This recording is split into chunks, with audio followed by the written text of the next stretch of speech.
همه شما بزرگواران میدونید که همه ادیان و مذاهب قائل هستند به اینکه منجی و موعودی در آخرالزمان خواهد آمد و به هر حال ظلم رو از بین میبره و عدالت رو گسترش میده. همه قائل هستن، مسیحی‌ها، یهودی‌ها، زرتشتی‌ها، سابعی‌ها، همه فرقه های اسلامی. منتها تفاوتی که بین شیعه، بین مکتب اهل بیت و سایرین هست اینی که اونها اون منجی رو زنده نمیدونن. اونها قائل نیستن به این که الان زنده است.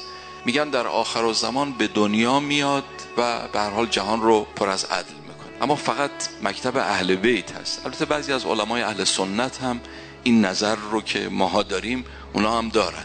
فقط مکتب اهل بیت هستش که رو جهت اعتقاداتی که نسبت به حجت خدا داره و زمین رو هیچ موقع خالی از حجت نمیدونه، اعتقادمون این هستش که منجی و موعود فقط موعود نیست که وعده داده شده، نه، موجوده، هست، تو بین ما داره زندگی میکنه، با همین جسم شریفشون در بین ما هست. به تعبیر امام صادق علیه السلام یطأ فرشهم، رو فرشاتون قدم میگذاره و یمشی فی اسواقهم، تو بازاراتون میاد.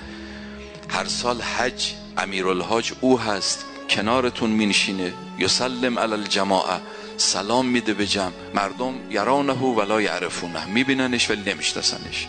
تنها مکتبی که قائل به زنده بودن او هست مکتب اهل بیته. پروفسور کوربن یه پروفسور فرانسوی بود که اول مسیحی بود، فیلسوف بود، به هر حال آدم دانشمندی بود. ایشون قبل از انقلاب نشست‌های متعددی با مرحوم علامه طباطبایی داشت و در اثر این نشست‌ها و بحث‌هایی که داشت شیعه شد و مقالات بسیار ارزنده‌ای در رابطه با فلسفه و عرفان شیعی نوشت.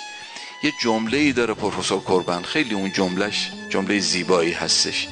میگه تنها مکتبی که رابطه بین آسمان و زمین رو دائم برقرار میدونه مکتب اهل بیت، که رابطه بین آسمان و زمین رو میگه هیچ موقع قطع نمیشه. در زمین یک فرد آسمانی وجود داره که مستقیم مرتبط با خدا هست، همونجور که پیغمبر اکرم در بین مردم بود و همونجور که انبیا وقتی که در بین مردم بودن رابطه بین آسمان و زمین بودن، بعد از پیغمبر اکرم هم حجت خدا و ولی مطلق خدا رابطه بین آسمان و زمین. این همون است که تو دعای ندبه شما باهاش آشنا هستید، عین السبب المتصل بین الارض و السما، اون رابطه بین آسمان و زمین.